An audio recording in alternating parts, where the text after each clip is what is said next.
शायर कहता है कि मेरे नबी के दर से मिलेगा मिला भी है। बहुत तेजी के साथ सफर करता हूँ। हजरत हाफिज कारी मकसूद साहब क़िबला और दीगर नाइबीन मुस्तफ़ा नाशरान की मौजूदगी है। शायर कहता है कि मेरे नबी के दर से मिलेगा मिला भी है, ऐसा न कैसे हो जब ऐसा हुआ भी है। मेरे नबी के दर से मिलेगा मिला भी है, ऐसा न कैसे हो जब ऐसा हुआ भी है। और उम्मत के उनके सो नहीं सकता कभी नसीब, सोया है जो मदीने में वो जागता भी है। सो नहीं सकता कभी नसीब, उम्मत के उनके सो नहीं सकता कभी नसीब, सोया है जो मदीने में वो जागता भी है। मेरे नबी के दर से मिलेगा मिला भी है। आइए बिला किसी ताखीर के अपने एतकाद को और मजबूती बख्शें। मसलक आला हज़रत के हम तमामी हज़रात फॉलोअर्स हैं, सरकार ताजुश्शरिया और सरकार सदरुश्शरिया के अकीदतमंद हैं। तो आइए बिला किसी ताखीर के खिताब पाकीज़ा समाअत कर लेते हैं। खतीब मिल्लत नाज़िश इल्म उम्दतुल खुतबा ज़ीनत दरस हज़रत अल्लामा मौलाना मुफ्ती खुर्शीद आलम साहब क़िबला अमजदी मुतज़िल्लुल आली व नूरानी की बारगाह में सरखमीदा हूँ, हुजूर वाला तशरीफ ला रहे हैं। आइए मोहब्बतों के साथ इस्तक़बाल करते हैं। नारा मैं लगाता हूँ और जवाब आपने देना है। ज़रा बुलंदी के साथ नाराए तकबीर और बेदारी के साथ। 200-250 किलोमीटर से ज्यादा हज़रत ने सफर किया है, करम आप पर हुआ है, तो आपकी जिम्मेदारी है कि आप दिल लगा कर सुने। नाराए तकबीर, नाराए रिसालत, जश्ने सरकारे गौसुल आलम हज़रत अल्लामा मुफ्ती खुर्शीद आलम साहब क़िबला उलमाए अहले सुन्नत। नाराए तकबीर, नाराए रिसालत। अमीर शहर जरा उस सड़क से धीरे चल, खतीबे शहर के बंगले पे धूल जाती है और उजाला देती है भटके हुए मुसाफिर को, जहां जहां भी हदीसे रसूल जाती है। हाज़रीन मजलिस, अज़ीज़ बच्चों, नौजवान साथियों, अस्सलामु अलैकुम व रहमतुल्लाहि तआला बरकातुहू। वालेकुम अस्सलाम व रहमतुल्लाहि तआला बरकातुहू। नहमदुहु व नुसल्ली व नुसल्लिमु अला रसूलिहिल करीम, अम्मा बाद, फ़अऊज़ु बिल्लाहि मिनश शैतानिर रजीम, बिस्मिल्लाहिर रहमानिर रहीम। फ़क़द क़ालल्लाहु तबारका व तआला फ़िल क़ुरानिल मजीद वल फ़ुरक़ानिल हमीद, या अय्युहल्लज़ीना आमनुत्तक़ुल्लाह व कूनू मअस्सादिक़ीन। सुभानअल्लाह। सदक़ल्लाहुल मौलानाल अज़ीम व बल्लगना रसूलुहुन नबियुल अमीनुल मकीनुल करीम व नहनु अला ज़ालिका लमिनश शाहिदीन व शाकिरीन वल्हम्दुलिल्लाहि रब्बिल आलमीन। आइए कुछ अर्ज़ो मारूज़ करने से पेशतर सारी कायनात के मरकज़े अक़ीदत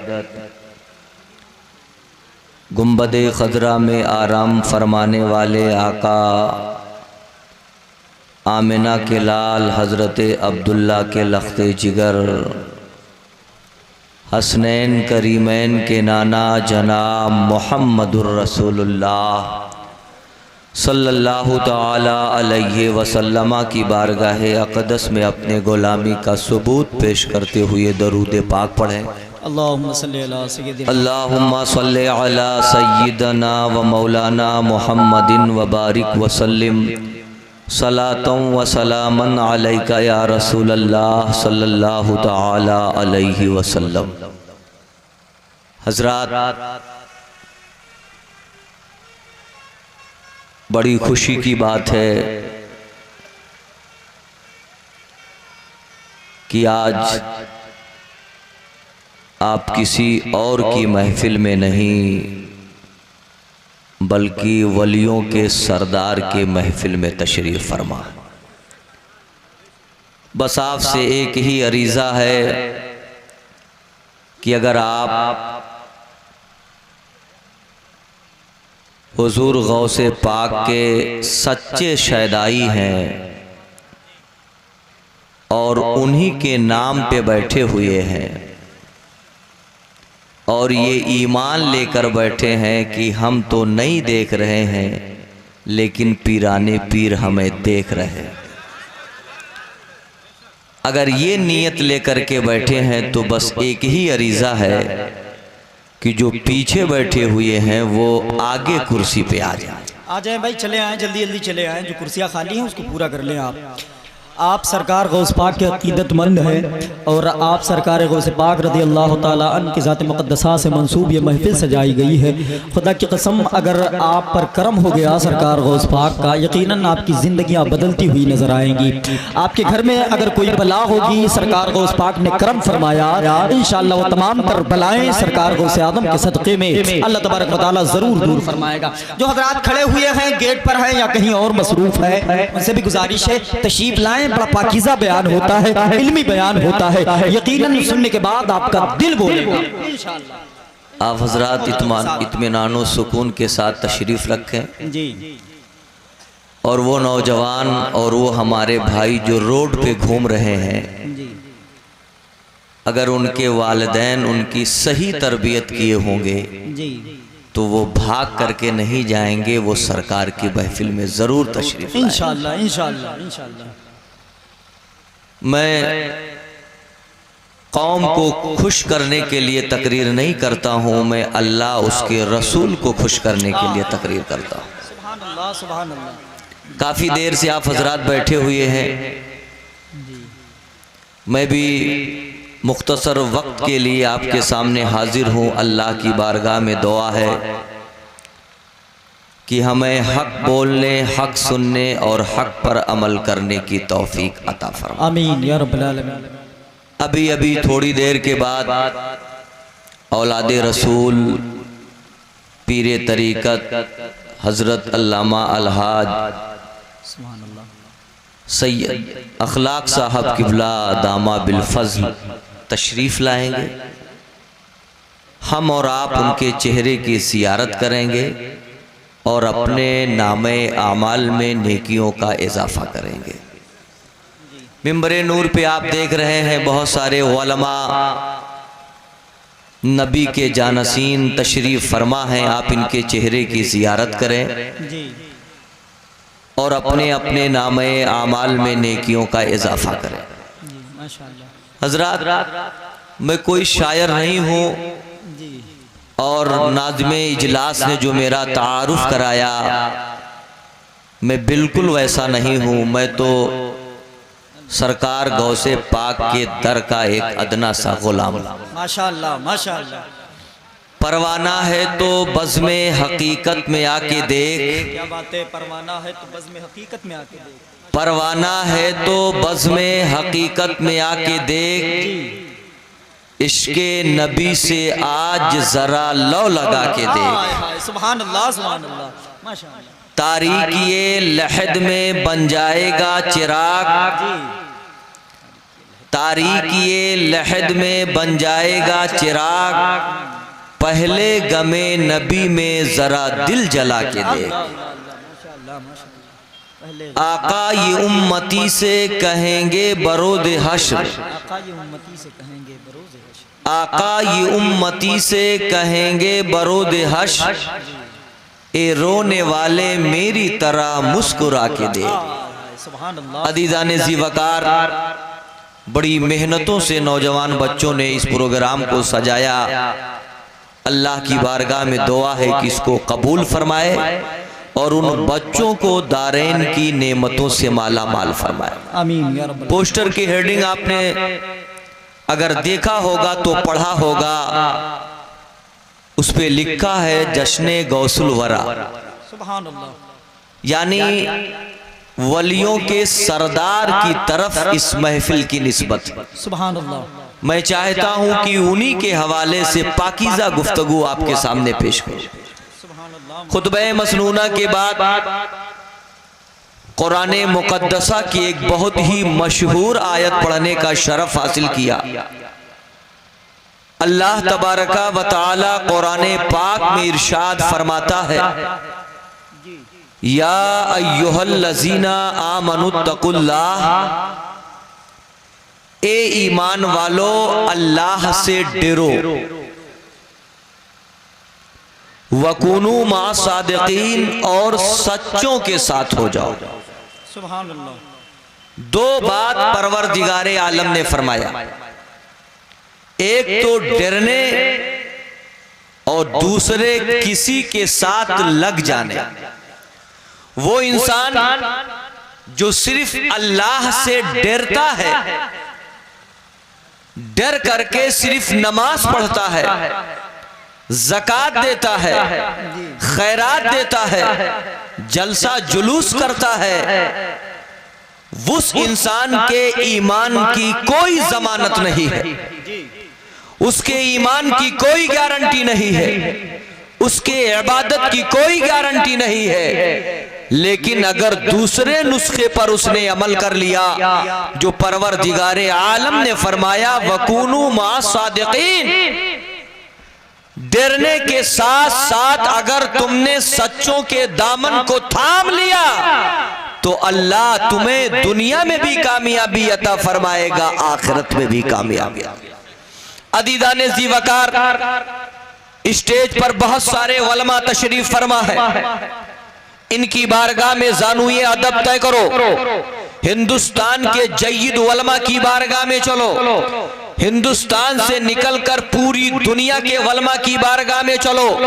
मैं उन उलमा की बात करता हूं जो मजहबे हक अहले सुन्नत वल जमाअत यानी मसलके आला हजरत के मानने वाले हैं। उनकी बारगाह में चल करके पूछो, ए आका के जानशीनों ये बताओ कि वकूनू मा सादिकीन से कौन लोग मुराद है। अगर आप नौरंगी के इस सरजमीन से पूछोगे तो आपको सिर्फ हिंदुस्तान नहीं पूरी दुनिया के उलमा की बारगाह से ये जवाब मिलेगा कि परवरदिगारे आलम ने 1450 बरस पहले जो ये आयत तैयबा नादिल की है कि सच्चों का दामन थाम लो, उनसे कोई और मुराद नहीं है। पीराने पीर हुजूर गौसे पाक मुराद है, हिंदल वली हुजूर ख्वाजा गरीब नवाज वही मुराद है। इनके दामन को अगर हम और आप थाम लेते हैं तो दुनिया भी संवर जाएगी, आखिरत भी संवर जाएगी।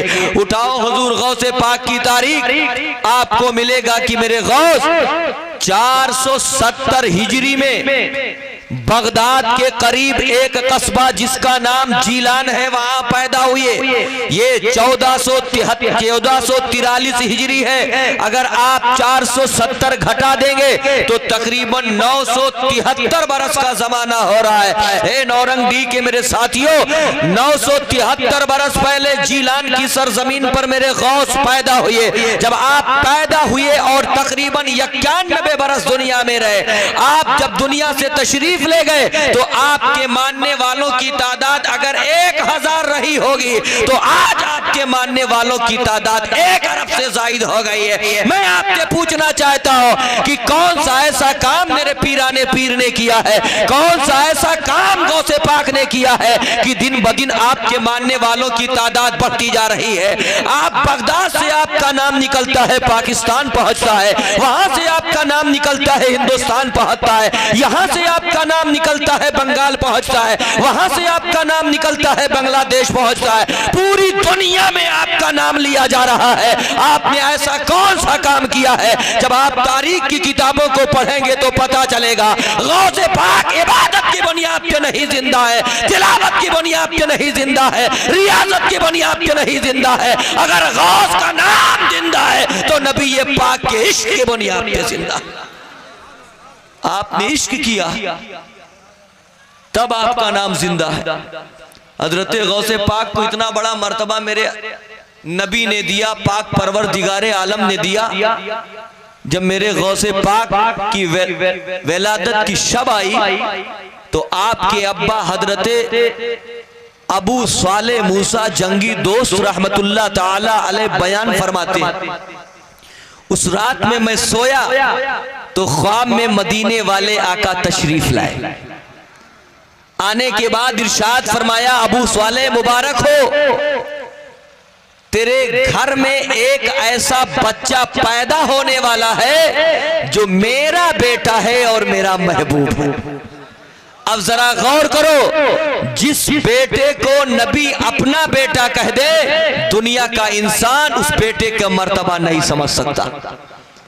आका ने अपना बेटा फरमाया, उसी बेटा कह देने की बरकत यह है कि हुजूर गौसे पाक को परवरदिगारे आलम ने वो मर्तबा दिया है कि जिसको चाहे विलायत अता फरमा दे, जिससे चाहे विलायत की चाबी छीन ले।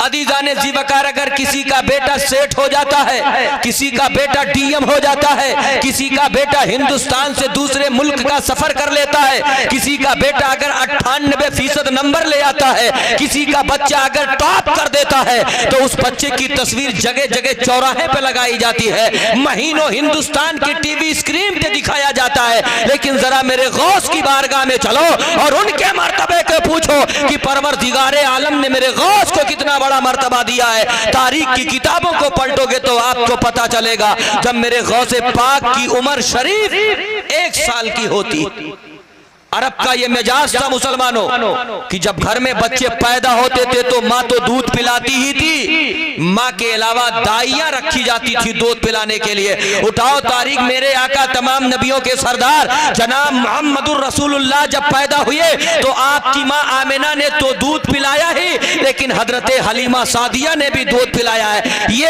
अरब के सरदारों का मिजाज था मुसलमानों कि वो दाइयाँ रख करके अपने बच्चों को दूध पिलाया करते थे। इसीलिए मेरे गौस जब पैदा हुए तो आपकी मां ने तो पिलाया ही, दूसरी औरतों ने भी दूध पिलाया। बयान फरमाती है आपकी रजाई माँ कि जब मैं अपने लख्ते जिगर हुजूर मुहय्यिद्दीन सुबहानी को जब मैं लेकर के अपने घर दूध पिलाने के लिए आई, रजाई माँ जब मैं नहलाती धुलाती कपड़ा बदल के दूध पिला करके अपने आंगन में आसमान खुले आसमान के नीचे जब मैं अपने बच्चे को आंगन में लेटा देती कि अब मेरा बच्चा खेले, आपकी रजाई माँ बयान फरमाती है कि मैं अपने आंखों से बैठ करके देखती कि हमारा बच्चा जब जंप लगाता कूदता तो ऐ मुसलमानों, आप नौरंग डी के औरतों की बच्चों की तरफ निगाह दौड़ाओ, अपने पोते और अपने बेटों को देखो। हमारा बेटा ये होता है कि जब माँ उसे आंगन में तख्त पे सुला देती है, जब वो करवट बदलता है तो जमीन पे गिरता है, उसका हाथ फ्रैक्चर हो जाया करता है। लेकिन मेरे गौस के बारे में तारीख उठाओ, माँ बयान करती है, ऐ मेरे बच्चे कि जब मैं नहला के लेटाती थी तू जंप लेता था तो जमीन पे नहीं आसमान पे परवाज कर जाया करता था। अब बताओ, 1 साल का बच्चा जमीन पे बैठ करके लेट करके आसमान का सैर कर रहा है। रजाई मां बयान फरमाती है ये बचपने का आलम था, मैंने अपने बेटे को देखा, लेकिन जब मेरा बच्चा 22 साल 23 साल 24 साल की उम्र को पहुंच जाता है, मुझे खबर मिलती है कि मेरा बच्चा बगदाद के जामे मस्जिद का इमाम हो गया है। आपकी माँ खुश हो जाती है, रजाई माँ खुश होती है, सोचती है मेरा बच्चा जिसको बचपने में मैंने दूध पिलाया है आज वो बगदाद के जामे मस्जिद का इमाम हो गया है, चलूं मैं अपने लख्ते जिगर से मुलाकात कराओ। आपकी रजाई माँ कहती है मैं निकली इरादा करके अपने बेटे से मुलाकात करने के लिए। जब मैं जामे मस्जिद के करीब पहुंची, मेरा बेटा मेरा लख्ते जिगर मिंबर पे बैठ करके लोगों को दावत व तबलीग कर रहा था, लोगों को नसीहत कर रहा था, बगदाद के मुसलमानों को नबी की मोहब्बत का दर्स दे रहा था, अल्लाह की वहदानियत का दर्स दे रहा था। रजाई माँ बयान फरमाती है अभी मैं मस्जिद में नहीं पहुंची थी, बहुत दूर थी, मेरे बेटे ने मिंबर पे बैठ करके पहचान लिया ये कोई और औरत नजर नहीं आ रही है, मेरी रजाई माँ है। हजरत गौसे पाक मिंबर से उतरते हैं, वहां से सीधे चल करके रजाई माँ के कदमों में पहुंच जाते हैं, अपने माँ के कदम को चूमते हैं, पेशानी को बोसा देते हैं, अर्ज करते हैं मेरी रजाई माँ क्या करने के लिए चली आई, अगर कोई जरूरत पड़ गई थी तो मुझे खबर भेजवा देती, मैं खुद तेरे पास आकर के मुलाकात कर लेता, तेरी जरूरतों को पूरी कर देता, आपको आने की जरूरत क्या पड़ गई है। ए मेरे नौजवानों, जलसा करने वाले कान खोल करके सुनो, इस जलसा करने से फायदा नहीं मिलने वाला है जब तक शरीयत का दामन नहीं छोड़ोगे। हजरत गौस ने तकरीबन 170 वर्ष पहले हमें जहम दिया है कि रजाई माँ के लिए मिंबर छोड़ दिया है, मिंबर छोड़ करके अपनी माँ के कदम को चूम लिया है। जब रजाई माँ का ये आलम है तो फिर हकीकी माँ का आलम क्या होगा, इसको लोगों ने समझा नहीं है। जिन्होंने समझ लिया है वो दुनिया का भी बादशाह हुआ है, इंशाअल्लाह आखिरत का भी बादशाह। अर्ज करते हैं माँ जरूरत थी बता देती, मैं आ जाता, तुझे आने की क्यों जरूरत पड़ गई। माँ मुस्कुराती है, अपने बच्चे को मिंबर पे जब देखती है तो कलेजा ठंडा हो जाता है। ऐ मुसलमानों, आसमान के नीचे जमीन के ऊपर कोई नहीं देखना चाहता है। आज अगर तुमने जलसा किया है, आपके बगल गांव वाला चाहेगा, मैं कल ऐसा प्रोग्राम करो कि नौरंगी का जलसा फेल हो जाए मेरे प्रोग्राम के सामने। ये मिजाज है मुसलमानों लोगों का। लेकिन कुर्बान जाओ माँ के ऊपर, बाप के ऊपर। ये बाप और माँ है कि अपने से ऊंचा अपने बेटे को देखना चाहते हैं। इसीलिए रज़ाई माँ ने अपने बच्चे को मिंबर पे देखा, कलेजा ठंडा हो गया। अर्ज करती है, बेटा मैंने सुना था कि तू बगदाद के जामे मस्जिद का इमाम हो गया है, तो मैं सोची चलूं अपने बच्चे की मर्तबे को देख लो, अपने बच्चे से मुलाकात कर लो। मुलाकात करने के लिए आई हूँ, बाकी कोई काम नहीं है। हजरत गौसे पाक ने कदम चूमा, खैर खैरियत मालूम की। इतने में उनकी रज़ाई माँ कहती है, ए बेटा जरा ये बताओ, जब तू 1 साल का था मैं तुझे दूध पिलाती थी, नहला धुला कर कपड़ा बदल करके मैं तुझे अपने आंगन में लेटा देती, तो मैं देखती कि जब तू बिस्तर पे जंप लेता तो जमीन पे नहीं आसमान में गायब हो जाया करता था। ए बेटा जरा ये बता कि क्या अब भी तू बगदाद के जामे मस्जिद से आसमान का सैर कर सकता है, जा सकता है? हजरत गौसे पाक ने अपनी रज़ाई माँ की बात को जब सुनते तो मुस्कुरा करके जवाब देते हैं, ए मेरी माँ नहीं नहीं, अब मैं आसमान पे नहीं जा पाऊंगा, अब मैं आसमान पे नहीं जाता हूँ। रज़ाई माँ कहती है, बेटा क्या पावर कम हो गया है? क्या परवरदिगारे आलम ने तेरे ताकत को छीन लिया है? क्या अब तेरे अंदर ताकत और कुव्वत खत्म हो गई? जब बचपने में तू आसमान पे चला जाया करता था, आज तो तू जवान हो गया है, क्या मामला है? क्या तेरा पावर कम हो गया है? तेरा रुतबा कम हो गया है? अल्लाह ने तेरे पावर को छीन लिया है? माँ जब ये कहती है तो हजरत गौसे पाक मुस्कुरा करके जवाब देते हैं, ए मेरी रज़ाई माँ, अब तो मैं जवान हो गया हूँ, ना मेरी ताकत कम हुई है, ना परवरदिगारे आलम ने मेरा पावर छीना है, ना मेरा रुतबा कम हुआ है। ए मेरी माँ, वो तो मेरा बचपना था कि मैं जमीन से कूदता था तो आसमान की बुलंदियों का सैर करता था।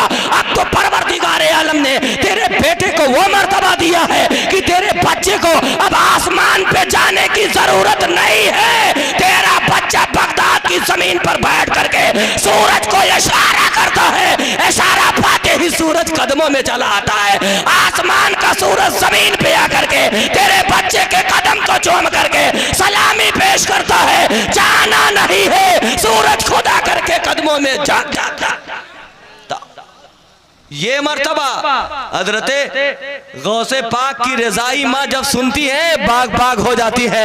ऐ मुसलमानों, फरमाते हैं मेरे गौस, ए माँ अब मुझे जाने की जरूरत नहीं है, अब तो तेरे बच्चे को अल्लाह ने वो पावर दिया है, यहीं बैठ करके इशारा करता है, आसमान का सूरज कदमों में आ जाता है, आसमान का चाँद कदमों में आ जाता है। इसीलिए तो मेरे गौस फरमाते हैं कि सूरज के अंदर इतनी ताकत नहीं है कि बगैर मुझे सलाम किए वो जाकर के पूरब में तलो हो जाए। पहले आकर के सुबह सादिक के वक्त सलाम करता है, इजाजत लेता है, उसके बाद जाकर के तुलू होता है। ए माँ, ये मर्तबा तेरे बच्चे को परवरदिगारे आलम ने अता किया है। आज नज्द का हरामखोर औलाद कहता है गौसे पाक तो मरकर मिट्टी में मिल गए हैं, इनके पास पावर नहीं है। ये उनका कोई और गौस होगा जिसके पास पावर नहीं है। हमारा गौस जो बगदाद वाला है उसके पास वो पावर है, इशारा करेगा तो जन्नती नहीं जहन्नमी जन्नती हो जाएगा।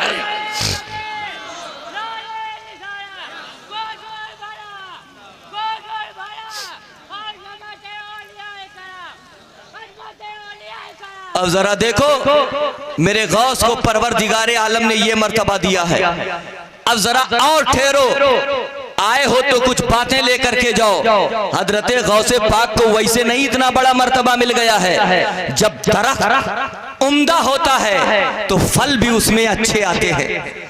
जब दरख्त बीमारियों से महफूज रहता है तो उसमें टहनियां भी शानदार निकलती है। जब दरख्त के पास पानी और खाद डाल दिया जाता है, उसकी रखवाली की जाती है, कटिंग की जाती है, तो उसमें कई शगुफे निकलते हैं, तरह तरह के फल उसमें जन्म लेते हैं। ऐ मुसलमानों, हजरत गौसे पाक के पीछे जाकर के जब उनके वालिदैन की जिंदगी को पलट करके देखोगे तो आपको पता चलेगा कि मेरे गौस तो पैदाइशी वली थे ही। आपकी माँ भी वलिया है, आपका बाप भी वली है, आपकी आपके नाना भी वली है, आपकी नानी भी वली है, आपकी फूफी भी वली है, गोया गौस का पूरा खानदान वली है। मुसलमानों, उनकी तारीख पलटो, वाकया बयान करना नहीं है, आपके मुर्दा जमीन को झिझोड़ना है। आप अपने गिरीबान में झेंको झांको कि तुम देखो तुम्हारे अंदर कितनी बुराइयां पैदा हो गई है, फिर तुम्हारे घर में उम्दा बच्चा कैसे आ सकता है। तुम्हें सुधरना पड़ेगा, जब तुम सुधर जाओगे तुम्हारी नस्लें आबाद हो जाएंगी, तौबा करेंगी तो तुम जन्नती हो जाओगे।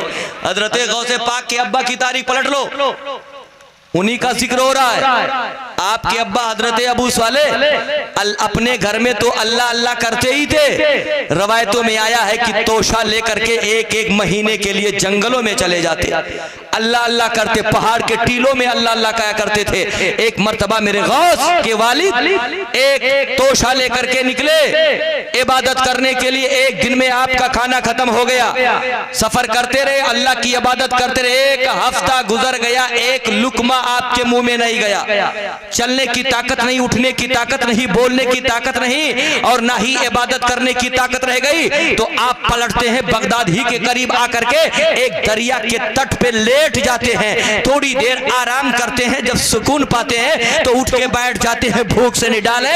वाकया वलमा से सुना है, वाकया नहीं बयान करना चाहता हूं। आपने देखा कि सेब बहते हुए जा रहा है, आपने निकाला, सेब को फोड़ा, काटा, काट करके जबान पे रख लिया, क्योंकि भूख ने आवाज दी थी, ए अबू साले बहुत शिद्दत की भूख है, उठाओ खा लो, ताकि इबादत करने में रुकावट ना पैदा हो। खा भी रहे हैं तो इबादत करने की नीयत से उठाया, जबान पे रखा, चबा करके जब अंदर ले लिया, पेट में जब पहुंचा वो लुकमा, आपका ज़मीर बेदार हुआ, ईमानी गैरत बेदार होती है। आप दिल में सोचते हैं कि जिस फल को मैंने पेट में रखा है ये तो बगैर इजाजत के मैंने खाया है, इसका कोई मालिक होगा। अगर मैदान में महशर में रब की बारगाह में उसके मालिक ने रब की बारगाह में सवाल कर लिया, मौला इसने बगैर पूछे मेरे फल को खा लिया था, तो मुझसे कोई जवाब नहीं बन पड़ेगा, पूरे अहले महशर के सामने हमें जलील और रुसवा होना पड़ेगा। ये सोचते हैं, रोने लगते हैं और सोचते हैं इसकी भरपाई कैसे होगी। आप सोचते हैं चलूं इसके मालिक को तलाश करके माफी मांग ली जाए।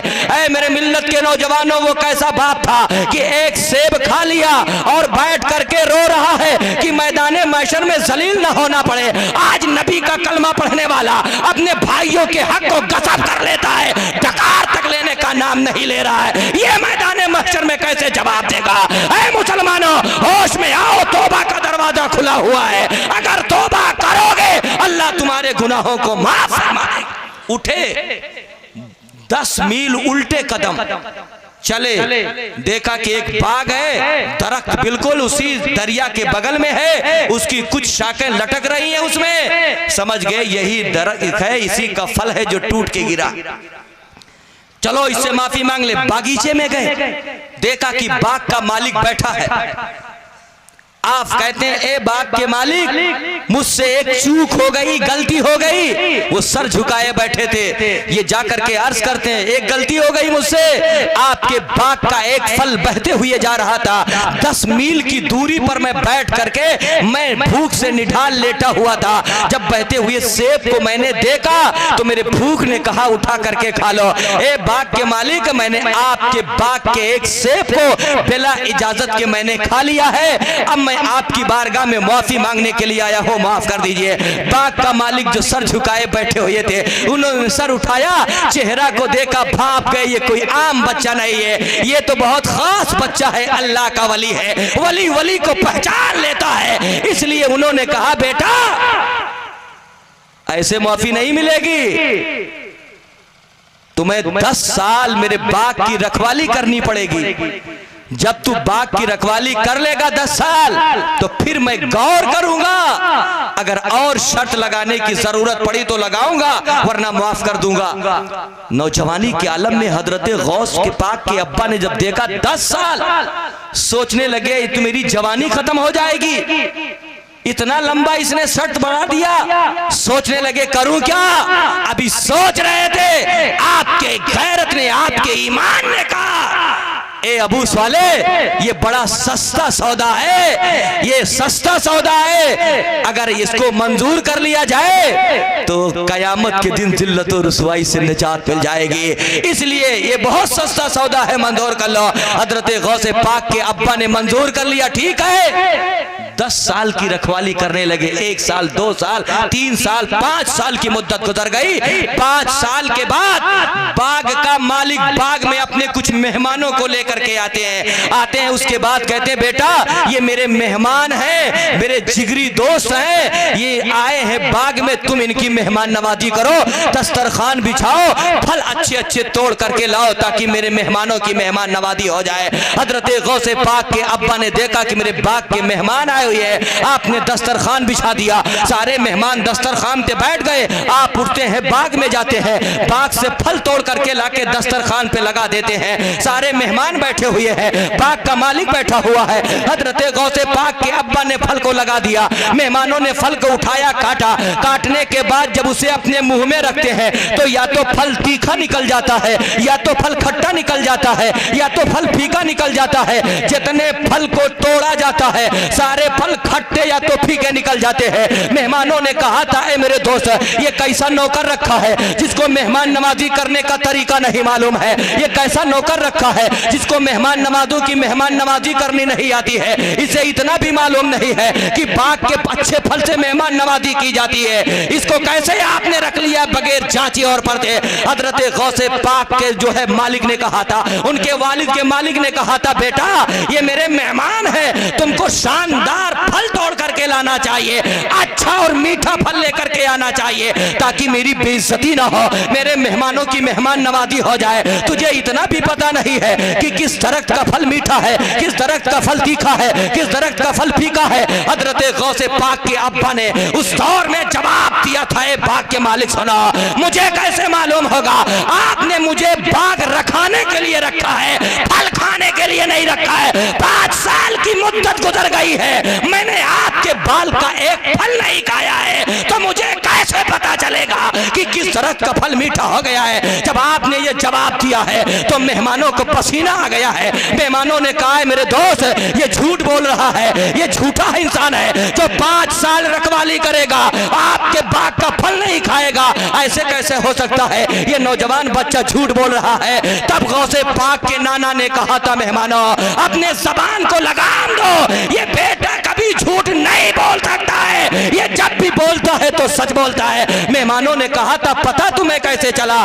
तो गौसे पाक के नाना ने कहा था, सुनो, एक मर्तबा बगदाद में तूफान आया था, मैं अपने घर सो रहा था, पता चला तूफान है बगदाद में। उठा, मैं डर गया कि आज तो मेरे बाग के एक एक दरख्त टूट करके जमीन पे आ गए होंगे, सारे फल जमीन पे पड़े होंगे, आज तो मेरा बड़ा नुकसान हो गया होगा।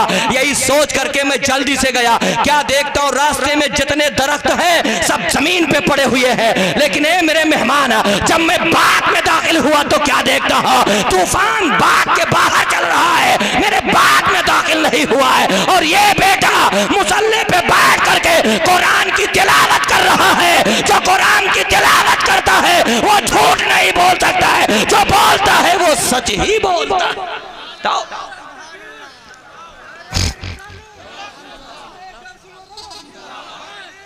जब बाप इतना ईमानदार 5 साल की मुद्दत गुजार दिया, एक फल नहीं खाया, तो उसके घर में बच्चा कौन से आ रहा है? कोई और बच्चा नहीं, वही तो पीराने पीर हैं, वही तो फर्दुल अफराद हैं, वही तो गौसे पाक हैं। जब बाप नेक होता है तो बेटा भी वली। खड़े हो जाए, इस्तकबाल कर ले। नारे तकबीर, नारे रिसालत, जश्न सरकार गौसुल आज़म हुजूर मुफ्ती साहब क़िबला, हजरत अल्लामा मुफ्ती जमील अहमद साहब क़िबला, हजरत अल्लामा मुफ्ती सलीम अहमद साहब क़िबला, उलमाए अहले सुन्नत, नारे तकबीर, नारे रिसालत। बढ़ जाए, आप हजरात तशरीफ रखें और उलमाए किराम के चेहरे की ज़ियारत करें और अपने ईमान में इजाफा करें। अगर बेदार हैं तो दोनों हाथ उठाकर या रसूल अल्लाह कह दें। अगर इमाम अहमद रजा के मानने वाले हैं तो या रसूल अल्लाह कह दें। अदीजाने ज़ीवकार, आज हमारा ईमान आज भी है, कल भी था और सुबह कयामत तक रहेगा कि मेरा गौस कल भी जिंदा था, आज भी जिंदा है और सुबह कयामत तक जिंदा रहेगा। ये भी मेरा ईमान और अकीदा कल भी था और आज भी है कि मेरा गौस कल भी अपने मानने वालों की मदद करता था, आज भी कर रहा है, सुबह कयामत तक करता रहेगा। लेकिन कुछ ऐसे मुल्ला पैदा हो गए जो मेरे गौस को मुर्दा कहते हैं।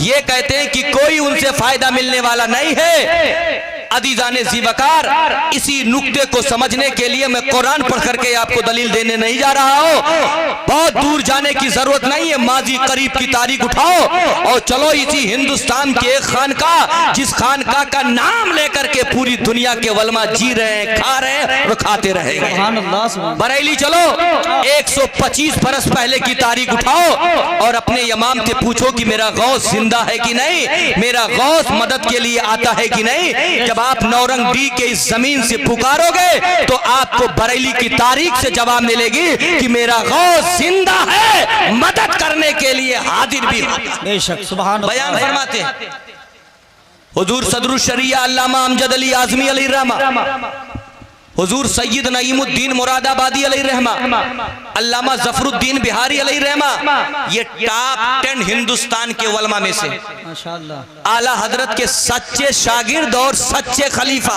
सुभान अल्लाह। इन तीनों बुजुर्गों का काम ही यही था, सुबह शाम सिर्फ आला हजरत के आगे पीछे चलना, आला हजरत की जूती सीधी करना, आला हजरत के आर्डर पर अमल करना, फतवा लिखना, किताब लिखना और हम जैसे लोगों के लिए मिसाइल और बम तैयार करना, यही काम था। 125 बरस पहले इन बुजुर्गों ने जो मिसाइल और बम तैयार किया है वही हिंदुस्तान का मौलवी चला रहा है और चलाता रहे। क्या तैयार किया? उनको मालूम था कि एक फितना आएगा जो गौसे पाक को मुर्दा कहेगा, इसलिए आपने एक मिसाइल हमें दे दिया कि जब ऐसा फितना उठेगा तो ये बोल करके जवाब देना कि मुर्दा तुम्हारा होगा, हम जिसको मानते हैं वो मुर्दा नहीं। फरमाते हैं आला हजरत के तीनों खुलफा कि हम लोग आला हजरत के यहाँ जब हाजिर होते, रात में चिराग जलाते, किताब खोलते और दुनिया से आए हुए सवालात को खोल करके आला हजरत के सामने पढ़ते, आला हजरत बोलते, हम लोग जवाब लिखते चले जाते। पूरा बरेली सोता, आला हजरत का पूरा घर सोता, आला हजरत और हम तीनों जाग करके लिखाई पढ़ाई का काम करते। आप फरमाते अचानक कभी होता कि आला हजरत फरमाते सदरुल शरिया अमजद अली उठो जाओ। सदरुल शरिया कहते, मैं कहता हुजूर अगर मैं चला गया तो ये फतवा कौन लिखेगा, ये दलील कहां से लिखी जाएगी? आला हजरत कहते नहीं, जाओ कल काम किया जाएगा। सदरुल शरिया कहते हैं हम लोग आपके हैबत की वजह से चले आते, अपने अपने कमरे में लेट जाते, फिर हाजिर होते, फिर अचानक चिराग जला दी जाती, किताबें खोल दी जाती और सारी तैयारियां हो जाती। मालूम होता कि आज सुबह सादिक तक लिखने पढ़ने का काम चलेगा। अचानक 2 बजे रात में अहमद रजा फरमाते उठो जाओ। सदरुल शरिया कहते हम लोग मारे डर के अपने अपने कमरे में चले जाते। इसी तरह से कई बार हुआ, दर्जनों मर्तबा आला हजरत ने अचानक हम लोगों को भगा दिया। एक मर्तबा हम लोग हाजिर थे, कमरे में लिख रहे थे, पढ़ रहे थे, किताबें खोल दिए थे, चिराग जला दिया, तकरीबन रात के 2 बज गए। खूब शानदार लिखाई पढ़ाई का काम हो रहा है, अचानक खिलाफे वाकया। अहमद रजा ने कहा सदरुल शरिया उठो, तीनों आदमी जाओ अपने अपने कमरे में। सदरुल शरिया कहते हैं हुजूर अगर मैं चला गया तो कल डाक से इस फतवे को दूसरे मुल्क भेजना है, कैसे ये जवाब जाएगा? आला हजरत फरमाते हैं जाओ, फतवा कल लिखा जाएगा। सदरुल शरिया फरमाते हम तीनों निकल आए, बाहर निकले कमरे से, पूरा बरेली सो रहा है, अहमद रजा के घर वाले सो रहे हैं। कमरे से बाहर निकले तो सैयद नईमुद्दीन मुरादाबादी ने फरमाया आज हम अपने कमरे में सोने के लिए नहीं जाएंगे, आज इसी दरवाजे के बगल में छुप करके खड़े रहेंगे और आज ये जांचेंगे कि अहमद रजा हमें अचानक भगाते क्यों हैं, मामला क्या है, इनके कमरे में आता कौन है। ये कहा आज ही खड़े हो जाएंगे। सदरुल शरिया कहते मैंने कहा सैयद साहब किसी के कमरे में रात में जासूसी करना बिला इजाजत जायज है? सैयद साहब ने कहा जायज तो नहीं है, पर अगर अहमद रजा नाराज हो गए तो सुबह हम लोग माफी मांग लेंगे, लेकिन आज जाएंगे नहीं। आज जांचेंगे कि क्यों भगा देते हैं। फरमाते हैं आला हजरत ने हम लोगों को बाहर किया। थोड़ी देर के बाद आला हजरत उठे, चिराग को बुझा दिया, दरवाजे को बंद किया, कुंडी लगा दी, अपने कमरे में चले गए। हम लोग बाहर खड़े चुपके से देख रहे हैं। सदरुल शरिया फरमाते थोड़ी देर के बाद मैं क्या देखता हूं कि आपका कमरा बुक्के नूर हो गया। ऐसा लगता कि आसमान से चांद आपके कमरे में उतर आया। आपके कमरे से खुशबू निकलने लगी। ऐसा मालूम होता पूरे हिंदुस्तान के मुश्को अंबर आप ही के कमरे में मौजूद है। ऐसा महसूस हो रहा था। सदरुल शरिया फरमाते हैं उस दौर में आला हजरत के कमरे का जो दरवाजा था वो एक पल्ले वाला नहीं था, 2 पल्ले वाला था। 2 पल्ले को अगर बंद किया जाए तो बीच में सुराख होता है। अगर कमरे के अंदर चिराग जला दी जाए, उस सुराख पे अगर आंख लगा करके देखा जाए, झांका जाए, तो अंदर की कैफियत जरूर हल्की हल्की नजर आती है। सदरुल शरिया फरमाते हैं मैं अल्लामा जफरुद्दीन बिहारी, सैयद नईमुद्दीन मुरादाबादी, हम लोगों ने देखा कि इमाम अहमद रजा के कमरे में रोशनी आ गई है। आसमान से गोया चांद उतर आया है। आपके कमरे से मुश्को अंबर की खुशबू निकल रही है। हम लोग आगे बढ़े और उसी सुराख पे अपनी आंख लगा करके हम लोगों ने झांका तो हमने अपनी आंखों से देखा। ए नौरंगी के मुसलमानों, सदरुल शरिया फरमाते हैं इमाम अहमद रजा का सच्चा गुलाम कह रहा है कि मैंने देखा अपनी आंखों से कि इमाम अहमद रजा के तख्त पे कोई लेटा हुआ है और ठंडक का जमाना है, लिहाफ ओढ़े हुए है और अपने वक्त का इमाम अहमद रजा पांव की तानी बैठ करके पांव दबा रहा है और दोनों आपस में गुफ्तगू कर रहे हैं। सदरुल शरिया फरमाते हैं दोनों की गुफ्तगू हो रही है, लेकिन मैं समझ नहीं पा रहा हूं कि गुफ्तगू हिंदी में हो रही है कि इंग्लिश में कि फारसी में कि अरबी में। ये तो मैं नहीं समझ पा रहा हूं कि जिस मामले पर जिस मसले पे गुफ्तगू हो रही है वो कौन सा मसला है, ये तो नहीं समझ में आ रहा है। लेकिन बड़ी प्यारी अंदाज में गुफ्तगू हो रही है। इसको यूं समझो मुसलमानों, जैसे हमारे चचा बैठे हुए हैं। अगर ये नबी के सच्चे गुलाम है, इमाम अहमद रजा के दर के सच्चे खादिम है, अगर इनके दिल में नबी की मोहब्बत है, बहुत सारे हमारे चचा ऐसे मिलेंगे जो असर की नमाज पढ़ने के बाद रोड पे टहलने के लिए आते हैं। जब तन्हाई होती है तो पढ़ते रहते मौला या सल्ले वसल्लिम दाइमन अबदा। अगर उसी रास्ते से मौलाना साहब आपके गांव के आ जाए और पूछ ले अल्लामा जुनैद कि ए मेरे गांव के चचा जरा ये बताओ ये क्या पढ़ रहे हो, इस नात का माना क्या है, तो आपके गांव का चचा जवाब देगा जुनैद मुझे तो ये नहीं मालूम है कि इसका माना क्या है, पर ये नबी की नात है, पढ़ने में मजा आ रहा है, इसीलिए गुनगुनाते हुए जा रहा। सदरुल शरिया फरमाते हैं माना तो समझ में नहीं आता है पर सुनने में बहुत लुत्फ आ रहा है। बड़ी शानदार गुफ्तगू हो रही है। सदरुल शरिया फरमाते हैं देखते रहे यहां तक कि सुबह सादिक का वक्त आ गया।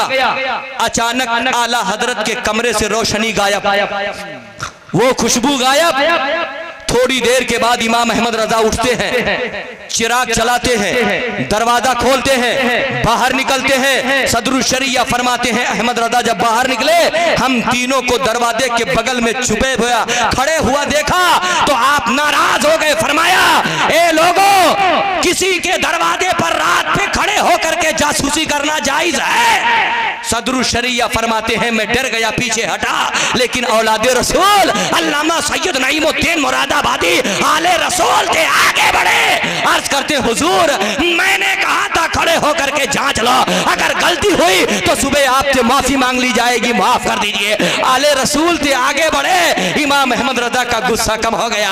आपने फरमाया क्यों खड़े हो गए? सैयद साहब ने पूछा हुजूर आप अचानक 12 बजे रात में हम लोगों को भगा देते थे, अचानक हम लोगों से कहते थे कमरे से चले जाओ, हम लोग बार बार उठ करके भाग के आ रहे थे, लेकिन मसला नहीं समझ में आ रहा था कि लिखने पढ़ने का काम हो रहा है, अचानक बिला तमहीद बगैर किसी तमहीद के आपने हमको भगा दिया। इसलिए आज हम खड़े हो गए कि जांचो मामला क्या है भगाने के लिए, इसलिए जांचने के लिए खड़ा हो गया। हुजूर आज बताना पड़ेगा आपके कमरे में आता कौन है जिसकी आप खिदमत करते हैं, आपके कमरे में रोशनी कहां से आती है? इमाम अहमद रजा ने जब सुना तो आपकी आंखों से आंसू निकल आते हैं, रोने लगते हैं, आपकी दाढ़ियां मुबारक तर हो जाती हैं, सिसकियां बद जाती हैं। काफी देर तक सिसकियां बदी रही। थोड़ी देर के बाद जब सिसकियां कम होती हैं जवाब देते हैं सैयद साहबा, हिंदुस्तान का मौलवी, हिंदुस्तान का मुफ्ती जब फंस जाता है तो मेरे पास आता है, ए अहमद रजा इस सवाल का जवाब क्या है? हिंदुस्तान नहीं पाकिस्तान का मौलवी फंसा है, अमेरिका का मौलवी फंसा है, बरतानिया का मौलवी फंसा है, मक्का मदीना का मौलवी फंसा है, तो कहीं और नहीं जाता है, मेरे पास आता है। ए इमाम अहमद रजा, इस सवाल का जवाब क्या है? ए सैयद साहबा, जिस सवाल का जवाब मैं जानता हूँ जवाब दे देता हूँ, लेकिन बहुत सारे सवालात ऐसे होते हैं जिसका जवाब मैं नहीं जानता हूँ। तो ए सैयद साहबा, मैं लावारिस नहीं हूँ, मेरा भी कोई है। जब मैं बगदाद जो है, जब मैं बरेली की टूटी हुई चटाई पर फंस जाता हूँ, तो मैं इस जगह पर बैठ करके टूटी हुई चटाई पर मैं पीराने पीर गौस को आवाज देता हूँ, मेरे गौस, आपका दीवाना हिंदुस्तान की बरेली के टूटी हुई चटाई पर सवालों में फंस गया है, इसके सवाल का जवाब चाहिए। ए सैयद साहबा, जब मैं आवाज देता हूँ तो मेरा गौस बगदाद से अपने कब्र से निकल करके मेरे कमरे में आता है, लेट जाता है, मैं पांव दबाता हूँ, अपना सवाल पेश करता हूँ और सवालों का जवाब हल करा लेता हूँ। नारे तकबीर, नारे रिसालत, मसलके आला हजरत, फैजाने सरकारे आला को समझना चाहिए, उन बे औलादों को समझना चाहिए जो इमाम अहमद रजा के इल्म पे उंगली उठाते हैं, गौसे पाक की करामत का इनकार करते हैं। जरा बताओ, अगर मेरा गौस जिंदा न होता तो बगदाद से हिंदुस्तान क्यों आता, और अगर पुकारना जायज न होता तो हजरत गौसे पाक को इमाम अहमद रजा क्यों पुकारते? इमाम अहमद रजा का पुकारना यह इस बात की दलील है कि मेरा गौस कल भी जिंदा था, आज भी जिंदा है, सुबह कयामत तक जिंदा रहे। जिंदाबाद, जिंदाबाद, सुभान अल्लाह। इसी से बहुत सारा मसला हल हो गया सुन्नी बरेलवी मुसलमानों। माशाल्लाह, माशाल्लाह। तकरीबन 3000 किलोमीटर दूर है बगदाद। जी, बैठे आप सुकून इत्मीनान। जब परवरदिगारे आलम ने अपने गुलामों के गुलामों को यह पावर दिया है कि 3000 किलोमीटर से अगर कोई आपका चाहने वाला पुकारे तो आप उसकी आवाज को सुन करके लब्बैक कहकर उसकी मदद के लिए हाजिर हो जाते हैं। जब गुलामों के गुलामों का ये आलम है तो मदीने वाले आका का आलम क्या होगा? यही तो हमारा ईमान है। मेरा नबी कल भी जिंदा था, आज भी जिंदा है, सुबह कयामत तक जिंदा रहेगा।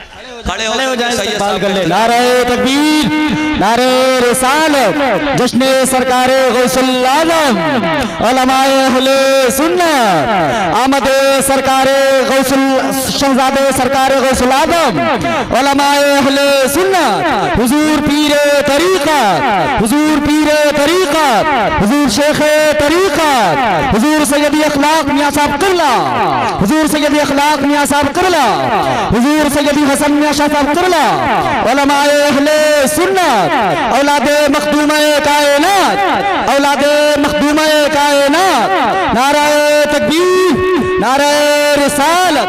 कतार बना के आप खड़े हो जाएं, रास्ता दे दें, रास्ता दे दें हम मोहब्बतों के साथ, रास्ता दे दें। कुर्सी आगे मंगवा लीजिए, कुर्सी लगवा दीजिए उधर, कुर्सी लगवा दीजिए।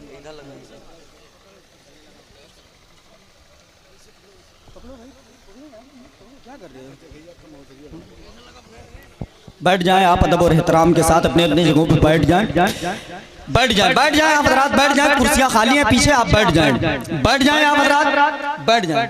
माशाअल्लाह।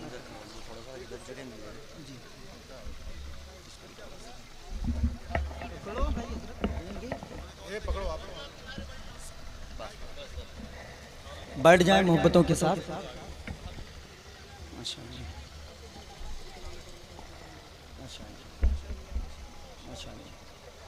सुभान अल्लाह, सुभान अल्लाह, माशाअल्लाह, माशाअल्लाह। आने दीजिए भाई, भाईजान आप लोग आने दीजिए हुजूर को। एक नारा बुलंद करें आप और लगे कि यहाँ हुजूर के गुलाम बैठे हैं, इस अंदाज में आप नारा लगाइएगा। नारा तकबीर, हाथों को बुलंद करके, नारा रिसालत, मसलके आला हजरत, जश्न सरकारे गौसुल आज़म, आमदे औलादे मखदूमे कायनात, हुजूर पीरे तरीक़त, हुजूर शेखे तरीक़त, उलमाए अहले सुन्नत, नारे तकबीर, नारे रिसालत। माशाअल्लाह, माशाअल्लाह।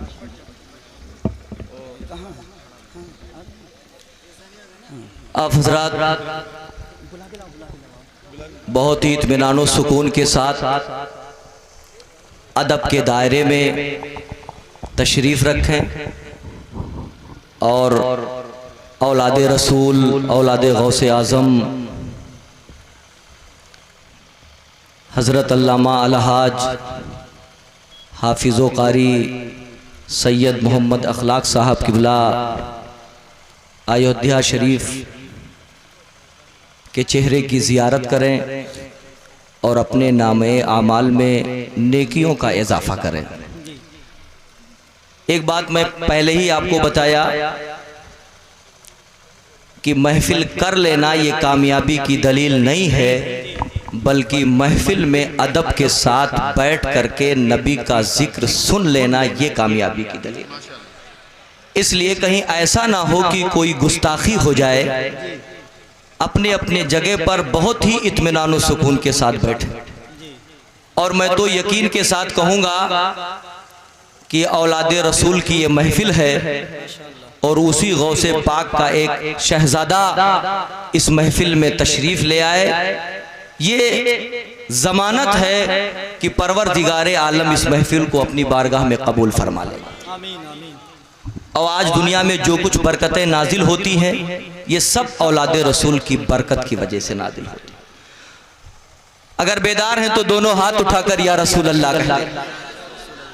जो इंसान इमाम अहमद रजा को नहीं मानता, मुझे उसके ईमान पे शक होता है, और जो इमाम अहमद रजा को दिल से मानता है, मुझे उसके ईमान में कवी होने का यकीन होता है। इसीलिए मैंने आपके सामने पेश किया कि हमारे इलाके में, आपके इलाके में कुछ ऐसे लोग पैदा हो गए, दाढ़ी और टोपी और कुर्ता पहनने वाले, जो शरीयत का मजाक बनाते हैं और गौसे पाक के करामत का इनकार करके गौसे पाक को मुर्दा कहते हैं।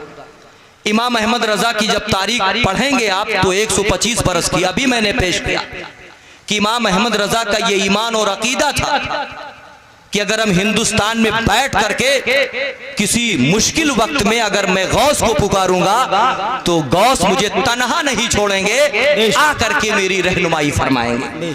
इसीलिए 125 बरस पहले जब हिंदुस्तान के मुफ्तियों ने सवाल किया, मक्का और मदीना के बड़े बड़े जय्यद उलमा ने पूछा, पूरी दुनिया के उलमा ने सवाल किया, तो इमाम अहमद रजा ने ये नहीं फरमाया कि सदरुल शरिया, ए अल्लामा ज़फरुद्दीन बिहारी, ए सैयद नईमुद्दीन मुरादाबादी, इस सवाल का जवाब मुझे मालूम नहीं है, ये किसी किताब में आपको नहीं मिलेगा। आपने फरमाया बहुत सारे सवालात ऐसे हैं जिसका जवाब मैं जानता हूं, और जब लोग फंसते हैं तो मेरी बारगाह में आते हैं, जो मैं नहीं जानता हूं तो इसी टूटी हुई चटाई पर बैठ करके पीराने पीर को आवाज देता हूं। मेरा पीर बगदाद से अपने कब्र से चलकर मेरे कमरे में तशरीफ लाते हैं, मैं खिदमत भी करता हूं, सवालों का जवाब हल कर ले। सुभान अल्लाह। ये इमाम अहमद रजा का आवाज देना ये इस बात की दलील है कि मेरे इमाम का अकीदा है कि मेरा गौस जिंदा है और जिंदों ही से मुरादें मांगी जाती हैं। सुभान अल्लाह, सुभान अल्लाह। हम इमाम अहमद रजा के मानने वाले हैं। और आगे बढ़ो, सैयद साहब किबला आगे, बस मुख्तसर वक्त मेरे पास है। हम सैयद साहब के बगल में बैठे हुए हैं, आप उनके करीब बैठे हुए हैं, हम यहाँ बैठे हुए हैं। हम तो नहीं गौसे पाक को देख रहे हैं, हम तो मदीने वाले आका को नहीं देख रहे हैं, लेकिन इमाम अहमद रजा का कल भी यह अकीदा था, आज भी उनका यही अकीदा है, उनके मानने वालों का भी यही अकीदा है कि हम अगरचे नहीं देखते हैं, लेकिन बगदाद वाले पीर हमें देख भी रहे हैं, पहचान भी रहे हैं, हमारी मुसीबतों को दफा भी कर रहे हैं। इनके बगल में बैठने से फायदा मिलेगा कि नहीं मिलेगा? बताओ कितने लोगों को फायदा मिलेगा? उठाओ तारीख। वो लोग जो कहते हैं बुजुर्गाने दीन मर करके मिट्टी में मिल गए, उनसे कोई फायदा मिलने वाला नहीं है। उठाओ 25-30 बरस पहले की तारीख, हिंदुस्तान के औलाद रसूल की बारगाह में चलो, जिसे दुनिया खिचौछा के नाम से जानती है। वहां एक अल्लाह के वली गुजरे हैं, गालिबन उनको अशरफी मियाँ के नाम से जाना और पहचाना जाता है। आप ही के बारे में ये तारीख लिखी है, उनसे पूछो कि बुजुर्गों की बारगाह में रहने से फायदा मिलता है कि नहीं मिलता है। आपकी तारीख पढ़ोगे तो पता चलेगा कि आपने अपने मुरीद नवाबे रामपुर के यहाँ खत लिखा कि मेरे मुरीद, मैं रामपुर आना चाहता हूँ। पीर जब खुद मुरीद से कहे मैं आपके यहाँ आना चाहता हूँ तो पीर के खुशी का ठिकाना नहीं रहता। ओरिजिनल जो मुरीद होता है बाग बाग हो गया कि अब तो मेरे किस्मत का सितारा बुलंद हो गया। पूरे नवाबे रामपुर ने पूरे हुदूद में ऐलान कराया, फला टाइम फला तारीख में मेरे पीर आ रहे हैं, उनके चेहरे की जियारत के लिए लोग फला फील्ड में हाजिर हो जाए। उसी वक्त एक बदमाश रहता था, नाम नहीं लूंगा, वो उटंगा पैजामा पहनने वाला, लंबी दाढ़ी रखने वाला शैतान, वो नवाबे रामपुर से कहता था, मुनाजरा करता था, ए नवाबे रामपुर आप फितना बर्पा किए हुए हैं, आप ये कहते हैं कि बुजुर्ग जिंदा है, उनके बगल में रहने से फायदा मिलता है। मेरा ये अकीदा है कि सारे लोगों को जिनको तुम बुजुर्ग कहते हो वो मर करके मिट्टी में मिल गए, उनसे कोई फायदा मिलने वाला नहीं है। माज़अल्लाह, अगर आपका अकीदा सही है तो दलील दीजिए। नवाबे रामपुर अपने इल्म के मुताबिक दलील देते, वो नहीं मानता। फिर कहता, ए नवाबे रामपुर आपका अकीदा है कि आपके नबी अपने कब्र में जिंदा है, मेरा अकीदा है कि वो मरकर मिट्टी में मिल गए, अगर आपका अकीदा सही है तो दलील दीजिए। नवाबे रामपुर अपने इल्म के मुताबिक दलील देते, लेकिन वो बदमाश मानने के लिए तैयार नहीं होता। मानेगा कैसे? कुरान पढ़ करके नहीं समझा जा सकता है, हदीस पढ़ के नहीं समझा जा सकता है। अगर नबी के मर्तबे को समझना है, औलियाए किराम की हकीकत को समझना है, तो इल्म की बुनियाद पे नहीं, नबी के इश्क की बुनियाद पे समझा जाता। जिंदाबाद जिंदाबाद, सुभान अल्लाह। नहीं समझ पाए, समझाया नहीं समझा वो, तो नवाबे रामपुर ने कहा मेरे पीर साहब आ रहे हैं, पूछ लेना। वक्त मुकर्ररा पर नवाबे रामपुर के पीर साहब तशरीफ लाए। नवाबे रामपुर ने आपके लिए शानदार पिंडाल लगाया, टेंट लगा दिया, तख्त बिछा दिया। पीर साहब वक्त मुकर्ररा पर उस स्टेज पे गए, बैठ गए चौकी पर। उस दौर में शायद लाइट का इंतजाम नहीं हो पाया। नवाबे रामपुर ने बगल में अपने दो वज़रा को खड़ा कर दिया, खुद भी पंखा लेकर खड़े हो गए कि मेरे पीर को गर्मी नहीं लगनी चाहिए। मई जून का महीना था, शिद्दत की गर्मी थी, घर से निकलना मुश्किल था, लेकिन औलादे रसूल के चेहरे की जियारत के लिए आपके मानने वालों की फौज अपने घरों से निकल आई। 50,000 का मजमा लग गया। कुछ लोग तो टेंट के नीचे थे, बहुत ज्यादा बाहर खड़े थे कि एक झलक में औलादे रसूल को देख लो, अगर देख लिया तो मेरी किस्मत का सितारा बुलंद हो जाएगा। उसी बगल में मरदूद भी आकर के बैठ गया था, इंतजार कर रहा था, मौका मिलेगा तो मैं जरूर इनसे पूछूंगा।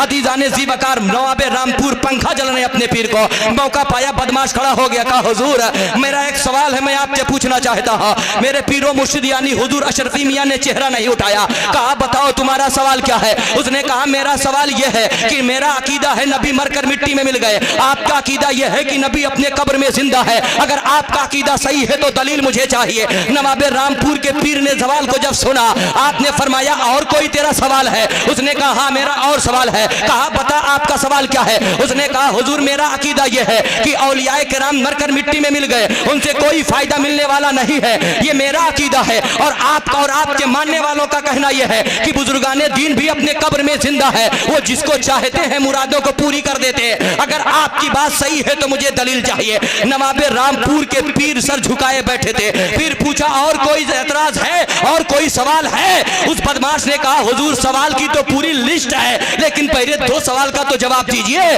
पीरो मुर्शिद ने कुरान की आयत नहीं पढ़ते हैं, ना हदीस पढ़ते हैं, ना फिक्र के जुज़ियात पढ़ते हैं, ना जो है और किसी के वाक़यात पढ़ करके जवाब देते हैं, सिर्फ सर उठाते हैं, अपने मुरीद को बुलाते हैं, ए नवाबे रामपुरा इसको उठाओ और लेकर के जाओ मजमा के सबसे पीछे खड़े कर दो। जब पीर का आर्डर होता है नवाबे रामपुर हुक्म देते हैं, उनके मानने वाले उसके कॉलर को पकड़ते हैं, सीधे 50,000 के मजमा के बाहर खड़ा कर देते हैं। अब जब वो बाहर खड़ा हुआ, मई जून का महीना था, 1 मिनट 2 मिनट 10 मिनट नहीं गुजरता है, पेशानी से पसीना निकलता है, पांव तक पहुंचता है, पूरे जिस्म के कपड़े भीग जाते हैं, जिस्म में खुजलाहट पैदा हो जाती है, पूरे जिस्म पे बदबू निकलने लगती है। अपने दिल ही दिल में कहता है ये तो मेरा कपड़ा भीग गया है, ये तो मेरे जिस्म से बदबू आ रही है, ये तो मेरे जिस्म में खुजलाहट पैदा हो गई, बहुत गलत काम किया मैंने एतराज करके। कहा मैं टेंट के नीचे बैठा हुआ था, कहा पंखे की हवा लग रही थी, एतराज करके मैं फंस गया, बाहर में खड़ा हूँ, शिद्दत की धूप है, बहुत ज्यादा परेशान है, करे तो क्या करे। 1 घंटा के बाद हुजूर अशरफी मियां फरमाते हैं ए मेरे मुरीद जाओ उसको लेकर के आओ। आर्डर होता है, उस इंसान को बदमाश को लेकर के आया जाता है, उसी जगह बिठा दिया गया जहां पहले बैठा हुआ था। पीर ने फरमाया अब बता तेरा सवाल क्या है, अब तेरे सवाल का जवाब देने के लिए मैं तैयार हूं। इतना जब फरमाते हैं वो बदमाश जबान नहीं खोलता है, कदमों में गिर करके रोने लगता है। आपने फरमाया रो मत, सवाल कर। तेरे सारे सवाल का जवाब मौजूद है। आपने फरमाया पूछ, वो नहीं पूछ रहा, आपने फरमाया मेरे सवाल का जवाब दे, जरा ये बता ये टेंट किसके लिए लगाया गया है? उसने कहा हुजूर आपके लिए लगाया गया है। आपने फरमाया अगर मेरे लिए लगाया गया है तो इसका साया सिर्फ मुझे मिल रहा है कि तुझे भी मिल रहा है? उसने कहा हुजूर आपके सदके में मुझे मिल रहा है, इसलिए कि बगल में खड़ा हो। आपने फरमाया जरा ये बता ये नवाबे रामपुर जो पंखा चला रहे हैं इसके किसके लिए पंखा चला रहे हैं? उसने कहा हुजूर ये आप तो चला रहे हैं। नवाबे रामपुर ने फरमाया मेरे पीर मैं इस बदमाश को झलूंगा जिसके जिस्म से बदबू आ रही है, हुजूर मैं आपको झल रहा हूं। नवाबे रामपुर ने जब जवाब दिया तो पीर ने फरमाया बता किसके लिए झल रहे हैं? उसने भी कहा हुजूर आपके लिए झल रहे हैं। पीर ने फरमाया बता इसकी हवा सिर्फ मुझे भी लग रही है कि अगल बगल तुझे भी लग रही है? उसने कहा हुजूर आपके सदके में मुझे भी लग रही है। नवाबे रामपुर के पीर ने फरमाया था आप समझा कि नहीं समझा? यही तो इस सवाल का जवाब है। अगर तू दुनिया में बुजुर्गों के करीब रहेगा अल्लाह की रहमत नाजिल होगी तो उसका छींटा तुझे भी मिल जाएगा। एक छींटा मिल गया दुनिया भी संवर जाएगी आखिरत भी संवर जाएगी। सुभान अल्लाह। इसीलिए हमारे इमाम ताजुशरिया ने फरमाया था बेटा असद मैं हिंदुस्तान में कम रहता हूँ, आउट ऑफ इंडिया ज्यादा रहता हूँ, मौत फिक्स है कब मेरी मौत आ जाए मुझे पता नहीं है, लेकिन ए मेरे बेटे असद अगर मेरी मौत बाहर आ जाए तो मेरे जनाजे में ताखीर न करना बल्कि जल्दी से मेरा जनाजा तैयार कर देना और मेरा जनाजा ऐसी जगह रखना जो बुजुर्गों के कब्रिस्तान से करीब हो। गोया इमाम अहमद रजा के सच्चे जानशीन ने हम जैसे गुलामों को सहन दिया है कि बुजुर्गों के करीब अगर कब्र मिल जाए तो बुजुर्गों के कब्र का फायदा मिलता रहेगा। इसीलिए ताजुशरिया ने कहा था मेरा जनाजा किसी बुजुर्गों के करीब में रख देना।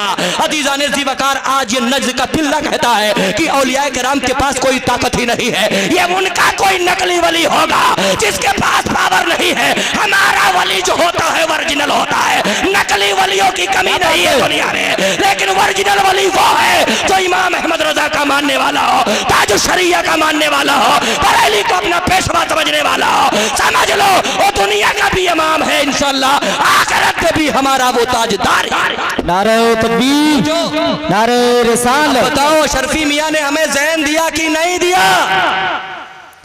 पंखा की हवा सिर्फ जो है उन्हीं को लग रही थी? नहीं, जो बगल में बैठा है वो भी पा रहा है, टेंट का साया बगल वाला भी पा रहा है। इसलिए बरेलवी मुसलमानों मेरे नौजवानों गौसे पाक का गढ़ पल्ला जो है गौसे पाक का बिल्ला जो लगा करके तुम खड़े हुए हो इस बिल्ले को नकली बिल्ला ना समझना, यही वो है जो गौसे पाक के गुलामी का पट्टा है। जब नफ्सी नफ्सी का आलम होगा कोई पुरसाने हाल नहीं होगा तो यही बिल्ला काम आएगा, इमाम का इशारा होगा हम जैसा गुनहगार जन्नती। कह दो दोनों हाथ उठाकर या रसूल अल्लाह। इसलिए अपने दामन को ऐसे आदमी से जोड़ो जो सच्चा शरीयत का पाबंद हो। इसलिए मुसलमानों मुझे बुलाना ना बुलाना, अगर ओरिजिनल तुम नबी के साइड आई हो, इमाम अहमद रजा के मानने वाले हो, इमाम अहमद रजा के नाम पे गड्डी का नोट बांटते हो, सच्चे वफादार हो तो इस कैमरा की जरूरत नहीं है। हमारे इमाम ने फरमाया है ये कल भी हराम था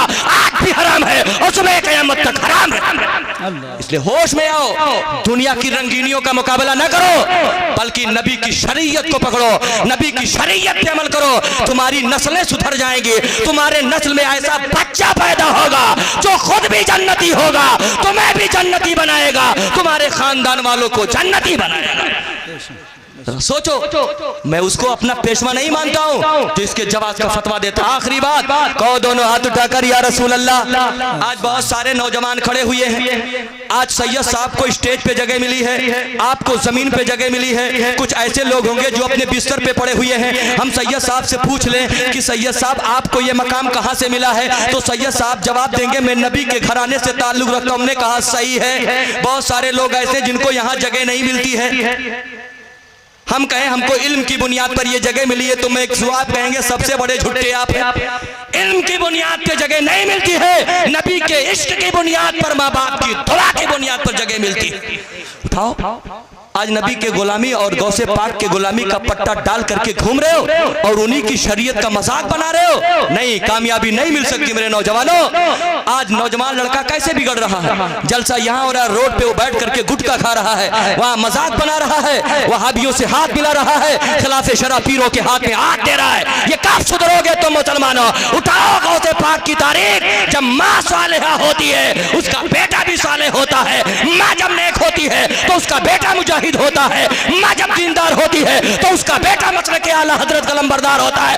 माँ जब नबी के घराने से मोहब्बत करती है उसके गोद से जो बच्चा जन्म लेता है वो शरीयत का वफादार। गौसे पाक की तारीफ। आज तो हाल ये हो गया कि हालत हमल में अगर हमारी माँ बहनें हैं तो टाइम नहीं पास होता है, पैसा नहीं है तो ये हमारा भाई इमाम के पास जाता है, मौलाना सलीम के पास पहुंच जाएगा, मदरसा सिराजुल उलूम में हाजिर हजरत पैसा नहीं है, जरा 200 रुपया दे दीजिए, मोबाइल रिचार्ज करना है, बीवी का टाइम नहीं पास हो रहा है। मौलवी को करोड़पति समझ लिया है जो 5000 कमा रहा है। इस दय्यूस को मालूम है दुनिया का करोड़पति वो नहीं है जिसके पास बंगला है, दुनिया का करोड़पति वो है जो नबी का जानशीन है। उसे भी मालूम है। गया मौलाना सलीम के पास 200 रुपया दे दीजिए।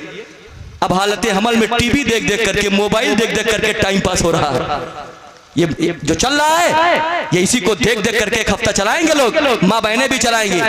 कभी सोचा अगर बंद कोठरी में सैयद साहब के निगाहों से ओझल हो करके, अगर तुमने बंद कोठरी में मियाँ बीवी बिस्तर पे लेट करके अगर मल्टीमीडिया मोबाइल चला करके तुमने दुनिया की खुराफात देखा, कभी सोचा उसका रिजल्ट कितना गलत आउट होगा? वो रायगा नहीं जाएगा, उसका रिजल्ट गलत आउट होना ही होना है। कभी वफादार बेटा नहीं पैदा हो सकता है। अगर चाहते हो दीनदार औलाद, नबी का गुलाम, इमाम अहमद रजा का सच्चा वफादार, मसलक आला हजरत का सिपाही और जन्नती बेटा चाहते हो, इन मोबाइल को ठोकर मारना पड़ेगा, कैमरे में आग लगाना पड़ेगा, उसके बाद तौबा करना पड़ेगा, तब तुम्हारे वतन से सच्चा वफादार बच्चा आए। सुभान अल्लाह। गौसे पाक की तारीफ। हजरत हालत हमल में जब माँ बहनें होती तो उनके पेट में जो बच्चा होता है वो माँ बाप जितने काम करते सब वो देखता जाता है, मेमोरी में कैच करता जाता है। जैसे उस हरामखोर वाले वीडियो में कैच हो रहा है, कल ओपन करके आप देखेंगे। इसी तरह से माँ के शिकम में जो बच्चा 2-4 महीने का है वो भी मेमोरी में कैच कर रहा है। माँ का पेट मिसले कैमरा होता। साइंसदानों ने कहा है, आज रिसर्च करके 2 साल मैंने मैगजीन में पढ़ा था, अमेरिका और बर्तानिया के साइंसदानों ने कहा था कि माँ के शिकम में जो बच्चा होता है वो माँ के काम को कैच करता है। हमने कहा तुम्हारी साइंस और टेक्नोलॉजी आज इस नतीजे पे पहुंची है कि कैच करता है। मेरे गौस ने हजारों बरस पहले पलट कर करके बता दिया है कि शिकम में बच्चा माँ बाप के काम को कैच करता है। जब मेरे गौस 4 साल के हुए, बाप का इंतकाल तो पहले ही हो गया था, घर वाले लेकर के गए मौलवी साहब के पास। मकतब में टूटी हुई चटाई पर उस्ताद से कहा मेरे बच्चे को कुरान और हदीस अल्लाह रसूल की तालीम दे दीजिए। कहां लेकर के गए जरा गौर करो। मकतब में टूटी हुई चटाई पर क्या कहा? कुरान पढ़ा दीजिए, अल्लाह रसूल की तालीम दे दीजिए। आज हमारा बेटा अभी बीवी के शिकम से औलाद नहीं, सिर्फ पेट में है, कहता है अगर बेटा हुआ तो डॉक्टर इंजीनियर बनाऊंगा। पता नहीं अंधा पैदा हो, लूला पैदा हो, मुर्दा पैदा हो, जिंदा पैदा हो, पैदा नहीं हुआ, डॉक्टर बनाने की फिक्र हो रही है। होश में आओ, डॉक्टर काम नहीं आएगा, कुरान पढ़ने वाला काम में आएगा। गौसे पाक ने बता दिया है। मकतब में गए, घर वालों ने कहा कुरान पढ़ा दो, उस्ताद ने कबूल कर लिया। चले आए, उस्ताद ने कहा बेटा जाओ वजू बना करके आओ। हजरत गौसे पाक गए, वजू बना करके आए। 4 साल का बच्चा क्या वजू बनाएगा? लेकिन पैदाइशी वली थे, सब जानते थे। इतने लोग बैठे हो, 95% को वजू का तरीका नहीं मालूम है, ये मेरा दावा है। लेकिन 4 साल के पैदाइशी वली थे, गए बना करके आए, बैठ गए। उस्ताद ने कहा पढ़ो बेटा बिस्मिल्लाहिर्रहमानिर्रहीम। 4 साल का बच्चा मेरा गौस जो तमाम वलियों का सरदार है, जिसके हाथ में वलायत की चाबी है, वो बिस्मिल्लाह शरीफ पढ़ते हैं और 15 पारा कुरान सुना देते हैं। उस्ताद मोहतरम के पेशानी से पसीना आ गया, ताज्जुब में पड़ गए। 4 साल के बच्चे ने कहा था मेरे उस्ताद ये पसीना कहां से आ रहा है, ये ताज्जुब की लकीरें कहां कहां से चेहरे पे दिख रही है, आप हैरान क्यों हो गए हैं? उनके उस्ताद ने कहा, बेटा आज पहली मर्तबा तू अपने घर से निकल करके मक्तब में आया है, इससे पहले किसी जगह पढ़ने के लिए नहीं गया है। आज जब पहली बार आया है, तुझे उस्ताद ने सिर्फ बिस्मिल्लाह पढ़ाया है, ये 15 पारा कुरान कहां से पढ़ लिया है? तो मेरे गौस ने 969 बरस पहले बगदाद के कस्बा जीलान की चटाई पर बैठ करके जवाब दिया था। उस्ताद परेशान होने की जरूरत नहीं है, इसमें ताज्जुब की क्या बात है? जब मैं 9 महीना की जिंदगी अपने माँ के शिकम में गुजार रहा था तो मेरी माँ हालते हमल में 15 पारा कुरान की तिलावत की थी, तो मैंने याद कर लिया था अगर 30 तिलावत कर देती तो मुकम्मल हाफिज़े कुरान पैदा होगा। इसका मतलब यह है कि पेट में बच्चा कैच करता रहता है, इसलिए वो औलाद होश में आए, वो बाप होश में आए, वो माँ भी अपने गिरिबान में झांक करके देखे। जो मल्टीमीडिया मोबाइल देखती है, जींस पैंट पहनती है, बाल कटाती है, रोड पे अजनबी मर्दों से बातें करती है, रोड पे अजनबी मर्दों से कंधा कंधा मिला के चलती है, ये दुनिया में मत जाओ, ये दुनिया फानी है, दारुल इम्तिहान है। अगर तुमने ये गलत कारनामा अंजाम दिया तो तुम्हारे शिकम से सही औलाद नहीं होगे। लेकिन मैं डंके की चोट पे कहता हूँ, सैयद साहब को गवाह बना करके कहता हूँ, अगर मेरा बाप तौबा कर ले, अगर ये मेरा भाई तौबा कर ले, मौला गुनाहों को माफ फरमा दे। आने वाले वक्त के लिए एक हाथ में कुरान ले, दूसरे हाथ में नबी की शरीयत लेकर के अपने औलाद की परवरिश शुरू कर दे, तो यकीन है मुझे कि उसके घर में परवरिश पाने वाला बच्चा गौसे पाक तो नहीं होगा लेकिन गुलाम हो जाएगा, सैयद सालार तो नहीं होंगे लेकिन गुलाम हो जाएंगे, हिंदल वली तो नहीं होंगे लेकिन गुलाम हो जाएंगे, इमाम अहमद रजा तो नहीं होंगे लेकिन इमाम अहमद रजा के गुलाम हो जाएंगे, ताजु शरिया तो नहीं पैदा होंगे लेकिन उनके गुलाम पैदा हो जाएंगे, हुजूर मुफ्ती आजम तो नहीं होंगे लेकिन उनके गुलाम पैदा हो जाएंगे। कसम खुदा की, अगर आपके चहार दीवारी के अंदर अगर गौस का गुलाम पैदा हो गया, तुम्हारी नस्लें महक जाएंगी, जन्नती हो गए और आला मकाम पैदा होंगे। सुभान अल्लाह, सुभान अल्लाह। अगर आप कुरान ले ले, सही बुजुर्ग का दामन थाम ले, औलाद रसूल के हाथ में हाथ दे दे और अपने बच्ची को कुरान के मुताबिक परवरिश करे। ये नौजवान जो खड़े हुए हैं, अगर इनको कुरान पढ़ पढ़ करके नमाजी बना दे तो मेरा यकीन है आपको चहार दीवारी के बाहर आपकी बच्चियों को नहीं निकलना पड़ेगा।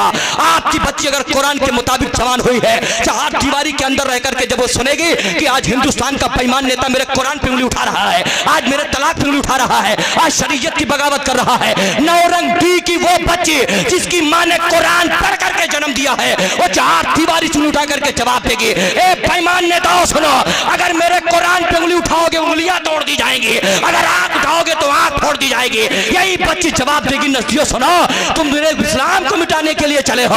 आज से 1400 बरस पहले करबला के मैदान में 22,000 का लश्कर लेकर के यजीद आया था कुरान मिटाने के लिए। तारीख शाहिद है, इमाम हुसैन तने तना अपनी औलाद को लेकर के ऐलान किया था, यजीदियों सुनो, ये कुरान ऐसे नहीं आया है, सहाबा ने पत्थरें खाई है तब कुरान आया है, इसको जाया नहीं होने दिया जाएगा, जरूरत पड़ेगी अपने औलाद की गर्दन कटा करके कुरान को बचा लिया जाएगा। इमाम हुसैन ने खून दे करके कुरान बचाया है।